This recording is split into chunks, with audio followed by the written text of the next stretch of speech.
आणि महाराष्ट्रभर भारतीय जनता पार्टीचा कार्यकर्ता थोडा व्यथित झाला होता। पण शेवटी राज्यासमोरचं संकट होतं, उद्धव ठाकरेंचं सरकार हे निष्क्रिय होतं, भ्रष्ट होतं। गृहमंत्रीच महिन्याला 100 कोटी रुपये वसुली करत होते। प्रत्येक मंत्र्याची 2.5 वर्षात भ्रष्टाचाराची अनेक प्रकरणं समोर आली। उद्धव ठाकरेंच्या नेतृत्वातलं शरद पवारांचं असणारं सरकार भ्रष्टाचारामध्ये तुडुंब भरवटलेलं होतं, बुडालेलं होतं। अन्याय अत्याचार होत होते, साधू संतांना रस्त्यात तुडवलं जात होतं, मारलं जात होतं। चांगल्या चांगल्या भारतीय जनता पक्षाच्या किंवा शिवसेनेच्या कार्यकर्त्यांना जेलमध्ये टाकण्यात येत होतं। माझ्यावरही एक खोटा गुन्हा दाखल झाला त्या काळात, देवेंद्रजीला अडकवण्याचा प्रयत्न झाला आणि शरद पवार साहेब आणि उद्धव ठाकरे यांनी सुडाचं राजकारण केलं। आपले आमदार आहेत, खासदार आहेत, अनेकांच्यावरती खोटे नाटे खटले दाखल केले, जेलमध्ये टाकलं आणि विकासाच्या नावानं बोलवून 0% विकास होता। आणि त्यामुळं जी अराजकता माजली होती, जे रावणासारखं सरकार चालवत होते, कुंभकर्णासारखं सरकार चालवत होते, हे सरकार लुटन सरकार होतं उद्धव ठाकरेंचं। मागेही जात नव्हता रिक्षा आणि पुढेही जात नव्हता, जागेवर रेस होत होता। आणि हे सरकार काढल्याशिवाय, हे सरकार पाडल्याशिवाय, आपलं सरकार आल्याशिवाय महाराष्ट्राची प्रगती आणि विकास होत नाही।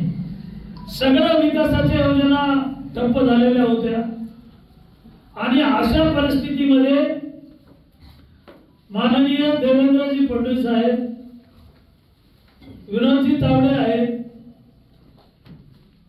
माननीय गृहमंत्री अमित शहा साहेब आहेत, आपल्या देशाचे प्रधानमंत्री मोदीजी आहेत, यांनी सर्वांनी महाराष्ट्रामध्ये शाहू फुले आंबेडकर छत्रपती शिवाजी महाराजांच्या विचारांचं सरकार आणण्याचा निर्णय घेतला।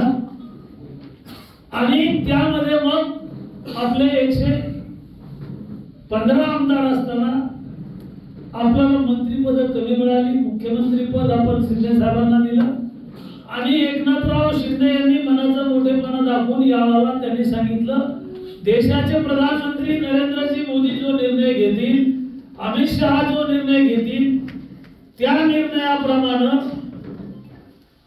कोणीही मुख्यमंत्री केला तरी मी नाराज नाही, माझा भाजपला पाठिंबा आहे, विश्वाचा पाठिंबा आहे।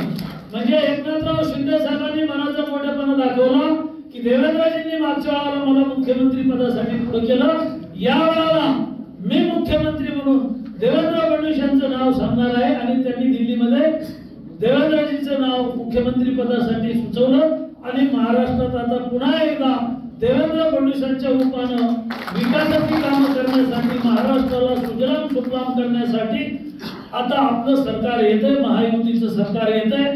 आणि या सरकारमध्ये मला मंत्रिपदाची संधी मिळावी, पहिल्यांदा देवेंद्र फडणवीस साहेबांना यावेळेला ठासून सांगितलेलं आहे आणि पक्षाच्या मान्यवर नेत्यांना सुद्धा सांगितलेलं आहे। राहुल भैया सुद्धा सोबत होते, म्हणजे एकतर त्यांचं स्वागत केलं, शुभेच्छा दिल्या आणि यावेळेला जालना जिल्ह्याच्या भावना, मराठवाड्याच्या भावना, या सगळ्या परिस्थितीवर यावेळेला आम्हाला संधी मिळाली पाहिजे मेरिटवर।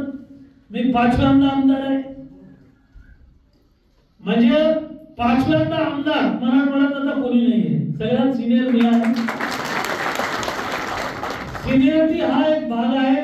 निष्ठावंत 40 वर्ष भाजपचा कार्यकर्ता म्हणून मी कधी मंत्री आमदार म्हणून तोऱ्यात वागलो नाही, त्यामुळं निष्कळंक आहे, कुठलाही डाग नाही। 40 वर्षाच्या कार्यकाळामध्ये 100 रुपयाचा कुठं काही अपहार केला, भ्रष्टाचार केला, विरोधक सुद्धा आपल्यावर आरोप करू शकले नाही। निष्कलंक 40 वर्ष राहणं साधीसुधी गोष्ट नाही आहे।